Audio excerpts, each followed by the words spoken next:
Deal করা খুব difficult. এখানে আপনাকে খুবই সবরের পরিচয় দিতে হবে, আল্লাহ বোঝার তৌফিক দান।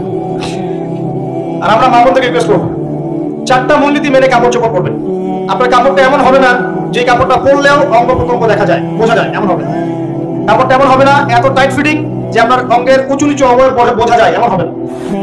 কাপড়টা এমন হবে না যেটা অমুসলিমদের পোশাক, আর কাপড়টা এমন হবে না যেটা পুরুষদের পোশাক। এই মূলনীতিগুলো মেনটেন করে কাপড় পরবেন ইনশাআল্লাহ।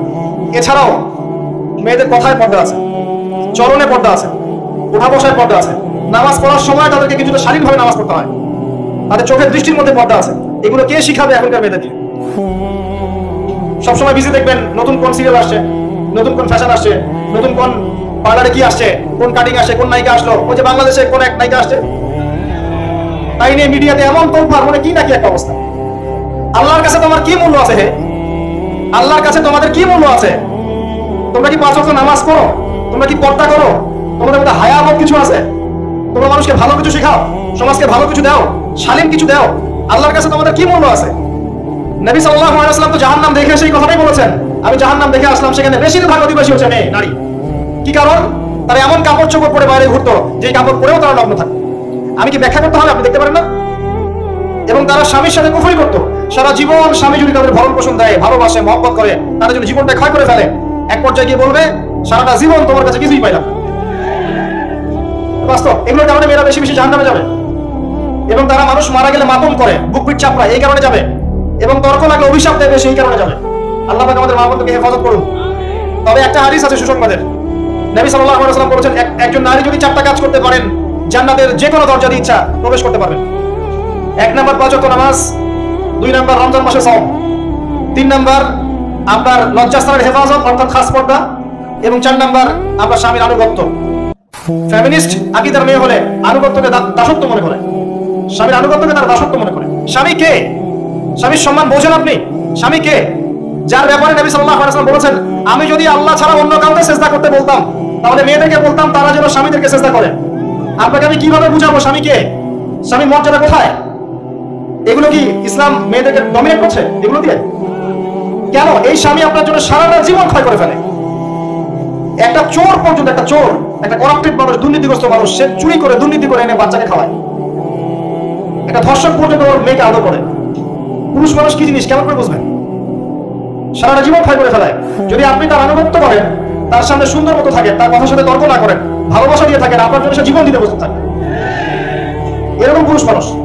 আপনাদেরকে কেউ চোখ তুলে তাকে চোখ তুলে ফেলাবে, এরকম পুরুষ মানুষ। আর এখন তো পরিস্থিতি ডিফারেন্ট। বাসায় পুরুষ বাইরের ছেলের সাথে ফোনে প্রেম হয়ে গেছে, পালাই চলে গেছে, বিয়ে করে ফেলছে। দেখবেন বাসায় স্ত্রী আছে, বাইরের মেয়ের সাথে প্রেম করে বিয়ে করা শেষ।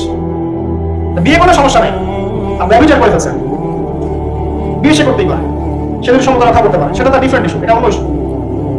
তো স্বামীর আনুগত্য আপনি কিভাবে বুঝাবো? এটা দাসত্ব নয়। নবী সাল্লাল্লাহু আলাইহি ওয়াসাল্লাম বলেছেন, কোন স্বামী যদি কোন স্ত্রীকে চায়, তার প্রয়োজনের জন্য চায়, মহব্বতের জন্য, স্ত্রী যদি চুলায় রান্না করতে থাকে, ওই রান্না ফেলে দিয়ে তাকে আসতে হবে। হাদিস।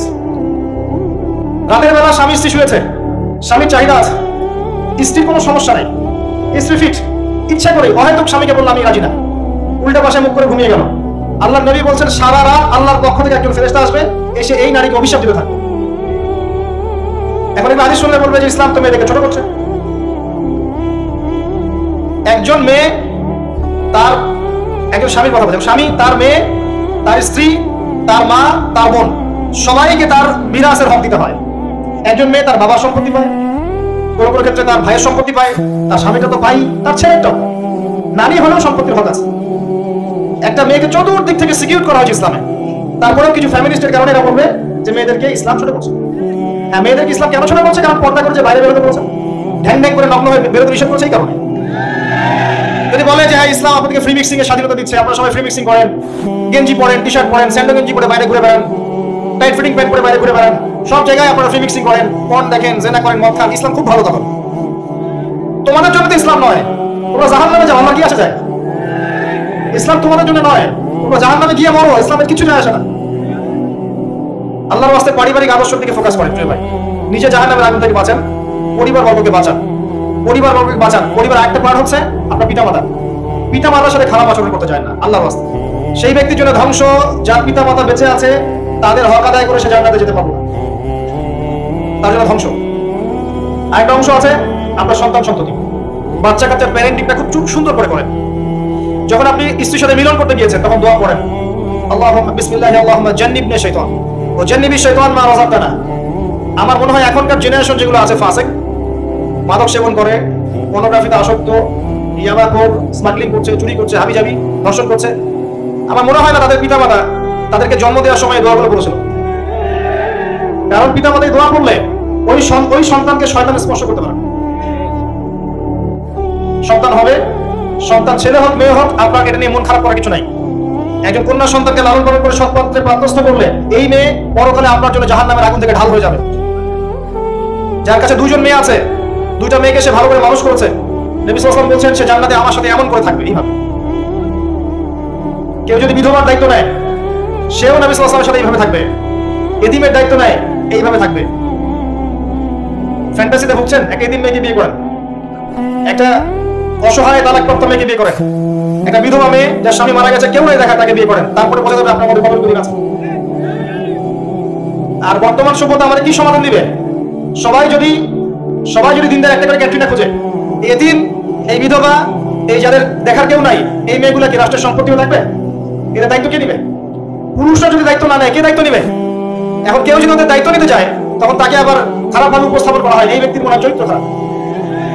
কিন্তু এদিকে বাইরে 10টা জেনা করে বেড়াচ্ছে, কোনো সমস্যা নাই, এগুলো কুষ্টায়। এইসব জাহেলদের জন্য ইসলাম নয়। ইসলামের প্রতিটা বেসিক ফান্ডামেন্টাল মানবতার কল্যাণের জন্যই এগুলোকে ফরজ করা হয়নি, আপনি নফল। আপনার সামর্থ্য থাকলে আপনি করতে পারেন, না করলে কোনো সমস্যা নেই। কেউ যদি করে যে ইসলাম পরিপূর্ণরূপে পালন করার চেষ্টা করছে, এটার উপর আমল করার চেষ্টা করছে, তাহলে আপনি তাকে ক্রিটিসাইজ করছেন, কি সমস্যা আপনার? আরেকটা পয়েন্ট হচ্ছে সন্তান সন্ততি। বাচ্চা কাচ্চাকে ছোটবেলা থেকেই মানুষ করতে হবে এমন ভাবে যাতে করে বড় হয়ে এরা এই উম্মার খালেদ এবং ওমর হতে পারে। বাচ্চা ছোট বাচ্চাকে আপনি ভালো খাবার দেন, মায়ের স্নেহ দেন, বাবা মার সাথে রাখেন, একটু গ্রাম্য পরিবেশে নিয়ে গিয়ে তাকে বড় করেন।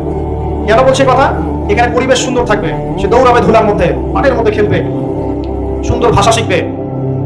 এরপর তাকে ভালো প্রতিষ্ঠানে পড়ান। প্রতিষ্ঠানটা এমন হবে যে প্রতিষ্ঠানে জেনারেল শিক্ষা, ইসলামিক শিক্ষা একসাথে দেওয়া হচ্ছে, সে সব শিখবে। আমার ছেলে কোরআনে হাফেজও হবে, আমার ছেলে ডক্টর হবে, এভাবে করে তোলেন। আধুনিক হন, মাথাটা খাটান, ব্যাকডেটেড মানসিকতা বাদ দেন। বিশ্বটা এগিয়ে গেছে, আমাদেরকে এগিয়ে যেতে হবে। একমুখী জ্ঞান দিয়ে আপনি কিচ্ছু করতে পারবেন না যুগে। দ্বিমুখী শিক্ষার একটা হারমোনিয়াস কম্বিনেশন দরকার। আমাকে কোরআন জানতে হবে, সায়েন্সও জানতে হবে, নাহলে আমি সায়েন্স দিয়ে কোরআনকে ব্যাখ্যা করতে পারবো না, কোরআন দিয়ে সায়েন্সকে ব্যাখ্যা করতে পারবো না। জানতে হবে আমাদেরকে।